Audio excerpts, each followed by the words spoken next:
ಬೆಂಗಳೂರಿನಲ್ಲಿ ಉದ್ಯಮಿ C Joseph Roy ಆತ್ಮಹತ್ಯೆ ಪ್ರಕರಣ ಇದು ರಾಜಕೀಯ ಜಟಾಪಟಿಗೆ ಕಾರಣವಾಗುವ ಎಲ್ಲ ಸಾಧ್ಯತೆಗಳು ಕೂಡ ಕಂಡು ಬರ್ತಾ ಇದೆ.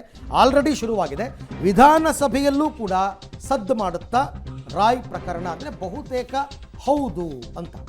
ಯಾಕೆ ಅವತ್ತು ಸಿದ್ಧಾರ್ಥದಾಯಿತು, ಇವತ್ತು ರಾಯ್, ಮುಂದಿನ್ಯಾರು ಅಂತ ಆಡಳಿತ ಪಕ್ಷದವರೇ ಬಿಜೆಪಿಯನ್ನು ಕುಟುಕೋ ಕೆಲಸ.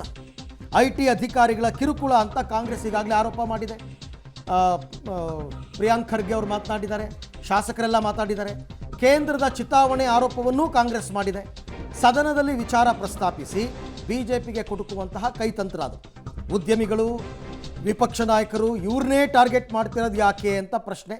ಹಾಗಾಗಿ ಸದನದಲ್ಲಿ ಆಡಳಿತ ಪಕ್ಷ ವಿಪಕ್ಷಗಳ ನಡುವೆ ಟಾಕ್ ವಾರ್ ನಡೆಯುವಂತಹ ಸಾಧ್ಯತೆ ಖಂಡಿತವಾಗಿ ಇದ್ದೇ ಇರುತ್ತೆ. ಒಂದು ಇಶ್ಯೂ ಸಿಕ್ಕಿದಾಗ, ಅದು ಆಡಳಿತ ಪಕ್ಷಕ್ಕೆ ಆಗಿರಲಿ ವಿರೋಧ ಪಕ್ಷಕ್ಕೆ ಆಗಿರಲಿ, ಒಂದು ಇಶ್ಯೂ ಸಿಕ್ಕಿದಾಗ ಸೆಷನ್ ನಡೀತಾ ಇರಬೇಕಾದ್ರೆ ಅದನ್ನು ಅವ್ರು ಯುಟಿಲೈಸ್ ಮಾಡ್ಕೊಳ್ಳದೆ ಬಿಡ್ತಾರಾ? ಖಂಡಿತ ಉಪಯೋಗಿಸ್ಕೋತಾರೆ. BJP ವಿರುದ್ಧ ಮುಗಿ ಬೀಳೋದಕ್ಕೆ ಒಂದು ವಿಚಾರ. ಈಗ BJPಯವರು ಹಲವಾರು ವಿಚಾರ ಎತ್ಕೊಂಡು ಪ್ರಸ್ತಾಪ ಮಾಡಿದ್ದಾರೆ. ತಿಮ್ಮಾಪುರ್ ಅವರ ರಾಜೀನಾಮೆಗೆ ಆಗ್ರಹಿಸಿ ಒಂದಷ್ಟು ಇಶ್ಯೂಗಳನ್ನ ಎತ್ಕೊಂಡಿದ್ದಾರೆ. ಬೇರೆ ಬೇರೆ ಇಶ್ಯೂಗಳು ಚರ್ಚೆ ಆಗ್ತಾ ಇದೆ. ಸೊ ಈಗ ಕಾಂಗ್ರೆಸ್ಗೂ ಒಂದು ಅಸ್ತ್ರ ಸಿಕ್ಕಿದೆ. ಹಾಗಾಗಿ ಇವರು ಆ್ಯಕ್ಚುಲಿ ಅಧಿವೇಶನವನ್ನು 2 ದಿನ ಎಕ್ಸ್ಟೆಂಡ್ ಮಾಡ್ಕೊಂಡಿರ್ತಕ್ಕಂಥದ್ದು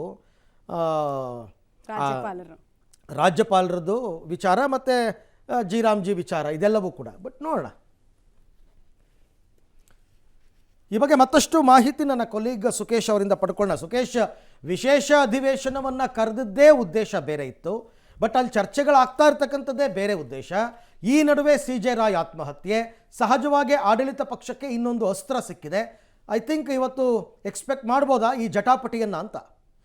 ಖಂಡಿತ ಈ ವಿಚಾರವೂ ಕೂಡ ಸದನದಲ್ಲಿ ಪ್ರಸ್ತಾಪ ಆಗುವಂಥ ಸಾಧ್ಯತೆ ಇದೆ. ವಿಶೇಷವಾಗಿ ಈ ಬಾರಿ ಅಧಿವೇಶನವನ್ನು ಕರೆದಿದ್ದಂಥದ್ದೇ ಜಿ ವಿಚಾರವನ್ನು ಚರ್ಚೆ ಮಾಡಬೇಕು ಅನ್ನುವಂಥ ವಿಚಾರಕ್ಕೆ, ಮತ್ತು ಅದು ರಾಜ್ಯಪಾಲರ ಭಾಷಣ ಒಂದು ಮಾಡಿಸಲೇಬೇಕಿತ್ತು. ಹಾಗಾಗಿ ಅದನ್ನು ಜಂಟಿ ಅಧಿವೇಶನವಾಗಿ ಪರಿವರ್ತನೆ ಮಾಡಿ ವಿಶೇಷವಾದಂಥ ಒಂದು ಅಧಿವೇಶನ ಕರೆದಲಾಗಿತ್ತು.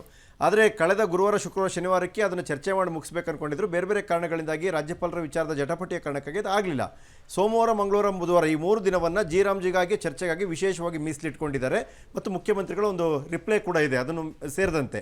ಆದರೆ ವಿಶೇಷವಾಗಿ ಈಗ ರಾಯ್ ಅವರ ವಿಚಾರದಲ್ಲಿ ಅಂದರೆ ಅವರು ಆತ್ಮಹತ್ಯೆಗೆ ಪ್ರೇರಣೆ ಆಗುವಂಥ ರೀತಿಯಲ್ಲಿ IT ರೈಡ್ ಆಯಿತು, ಈ ರೀತಿ ಬೇರೆ ಬೇರೆ ಆರೋಪಗಳು ಕೇಳಿಬರ್ತಾ ಇರೋದ್ರಿಂದ ಸಹಜವಾಗಿ ಅದು ಕೇಂದ್ರ ಸರ್ಕಾರದ ವಿರುದ್ಧವಾಗಿ ರಾಜ್ಯ ಸರ್ಕಾರಕ್ಕೆ ಅಥವಾ ಮಾತಾಡಲಿಕ್ಕೆ ಅಥವಾ ಕಾಂಗ್ರೆಸ್ ನಾಯಕರಿಗೆ ಮಾತಾಡಲಿಕ್ಕೆ ಒಂದು ಅಸ್ತ್ರ ಆದಂತೆ ಕಾಣಿಸ್ತಾ ಇದೆ. ಅಧಿವೇಶನದಲ್ಲಿ ಇದು ಕೂಡ ಪ್ರತಿಧ್ವನಿಸುವಂಥ ಸಾಧ್ಯತೆ ಕೂಡ ಇದೆ.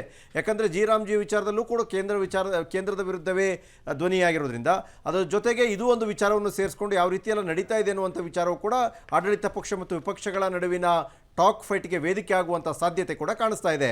Aravind. Right, thank you Sukesh. ತಮ್ಮ ಎಲ್ಲ ಮಾಹಿತಿಗಾಗಿ ಧನ್ಯವಾದ.